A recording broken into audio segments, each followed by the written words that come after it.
Okay, we're back, and thank you very much, Ray, for calling in. And I do enjoy the fact that, Ray, that you are out there on the street with the Bill of Rights. I think it's very important that people understand what you stand for and what you do. And someone told me this a while back ago, and that is that if you don't know what your rights are, then you can never know if they were taken away from you.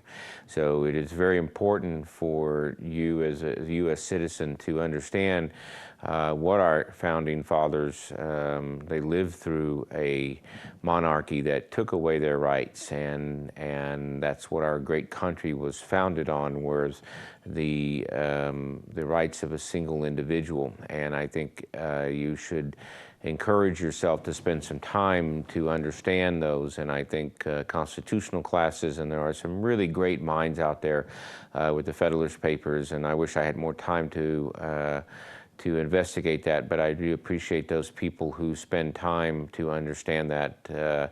And what I see going on out in the world today, and what I see ourselves giving away as far as being nice, being politically correct, is just absolute insane, and it makes me sick sometimes to see how we've desecrated our Constitution and our Bill of Rights, and how we've given away things, and we've lost our path in this so-called global economy and global strive. Edward, we have Edward on the phone. Ed? Yes. Yes.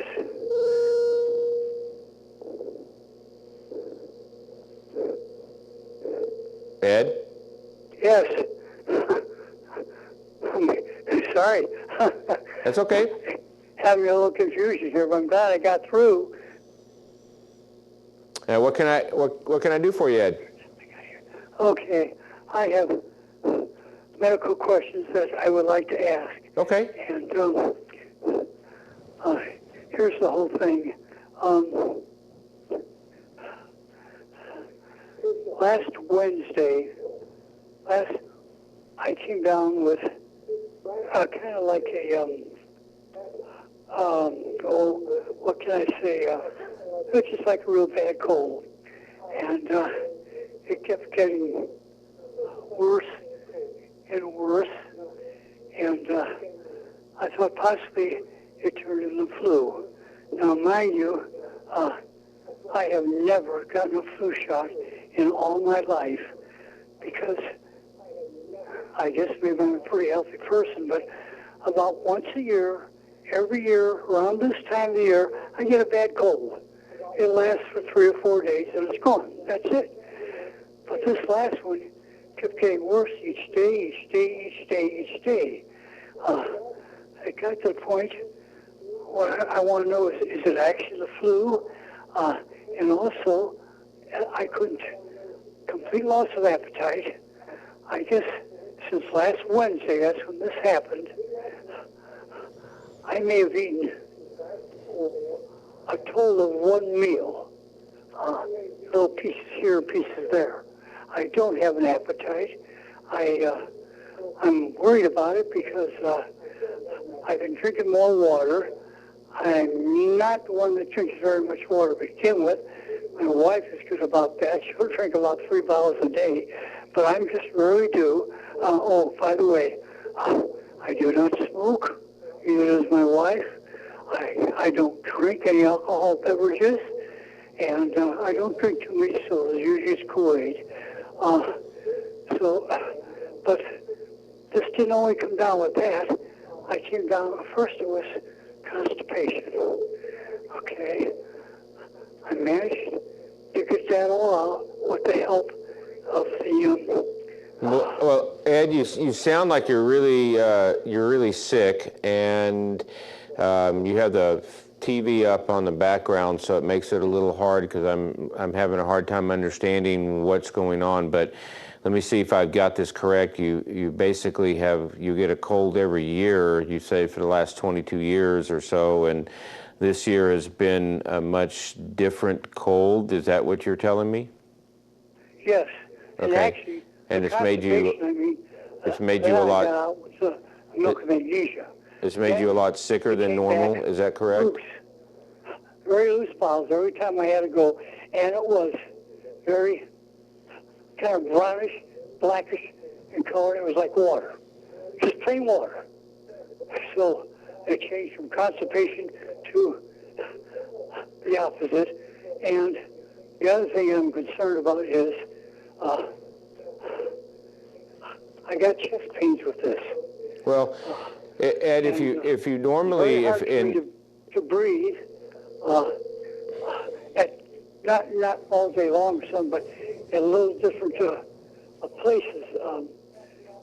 I just, when I had, are you able to get in? An awful lot of sneezing Ed, with it too. Ed, are you able to get into a doctor? From my lungs. Ed, are you able to get into a doctor? Well, yes. We happen to have a 6-month annual checkup with our cardiologist, and this will be the last time who is in Henderson, marvelous doctor, just too far to go. We've had him ever since. Previously to moving to Pahrump, we had him in Henderson, and we just go back, and his wife is a medical doctor. And we have our last, we're going to do our last 6-month checkup here this Wednesday. Well, I can't diagnose you over the phone, but you definitely sound like you're struggling for air, and you sound short of breath, and you sound very uncomfortable.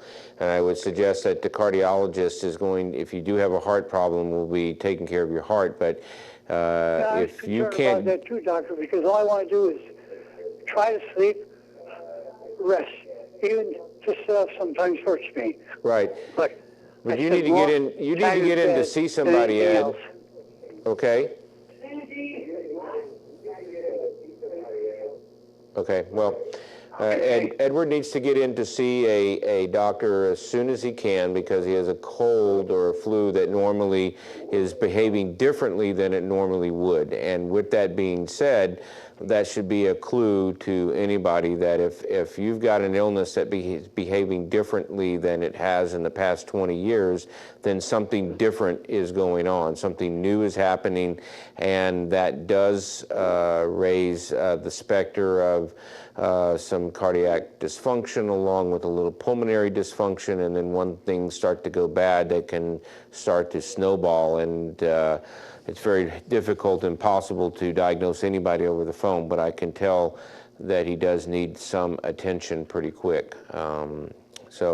And I thank you for the call, Ed, but I do advise you to get in to see somebody ASAP, either urgent care over at Healthcare Partners or the emergency room, and if you can't get in those, then you should probably call the ambulance and have them transport you so this doesn't get too far gone to where you're taking a helicopter ride to Las Vegas, and I'm sure you'd rather do other things. But thank you for the call. I appreciate it. I've been sneezing a lot too, and felt like I had stuff in my lungs. I haven't been very bothering. Okay, doctor, I really appreciate Morris giving you a consultation. You still have openings for your patients, so I can make a future appointment and have you and my wife as patients of yours. Well, yes, please get in to see somebody. I mean, I'm having a hard time understanding you because you're so short of breath, and I think it's I worry about you, so make sure that you do get in to see somebody, or call whoever you need to call, a friend to take you down to the hospital, or whatever you need to do, but do get attention. You sound very, very ill. I understand. Okay? Yeah. Well, thank you. My wife and I just admired you so much. We watch your show all the time. Thank you again for taking the time with me, Doctor. You're welcome, Ed. Thank you. Okay, well, I hope Ed does do the right thing and get some help and get into the doctor's office or get some attention. Something has definitely appears that he's having a little bit more trouble than than normal. And I know most of us like to wait. There's a very known fact called sundowning, which is basically has nothing to do with Alzheimer's, even though that is one of the things that can happen. But a lot of people during the daylight will feel like they can manage their illnesses, but during the evening hours, as the sun goes down, we tend to become a little bit more afraid and more concerned about what's going on, and then we find it harder to get out and get things done. So it is important that if you do have some chronic illnesses, normally we can fight off one issue, but when you have multiple illnesses and things start to go bad, it is very important that you seek the attention of a healthcare provider who might be able to guide you in the right direction. And so we're closing in on the last segment and break, and which is in the next couple of minutes. Let's see, we have a new caller, Stephanie. Stephanie, are you on the phone? Yes, I am, Dr. Reiner. Okay. Okay, I have a quick question for you. My roommate just today was diagnosed with B lymphoma with nodules. He's been in the hospital almost a week. They whisked him off. What kind of lymphoma? B lymphoma with nodules. B-cell lymphoma? Yeah, and it's not like stage 4 cancer or anything. They said it's treatable and everything. What I need to know from you is, do you have a cancer doctor that goes to your office here, or do you know of one that we can see here when he gets home? Yeah, Dr. Meddy here in town at the Hope Cancer Center, assuming that your friend doesn't have one of the HMO insurances in town, but Dr. Meddy of Hope Cancer Center comes out here, I think, a couple of days a week. Excellent physician. I think he does one of the TV shows, Eye on Cancer, and I have a lot of faith in the gentleman. He's very good, and I think you can probably get his name by looking in the phone book. Yeah, even from the phone book. Yeah, yep. I had heard of him. Okay. A good friend of mine was on one of his commercials years ago. Right. And she's still alive. Stephanie, I got to cut you. If you want to hang on, and we'll kind of come back from the break, and I can answer another question, but we got to go to break for our last segment. That's pretty much what I wanted to know. I appreciate it. Yeah, thank you for tuning in.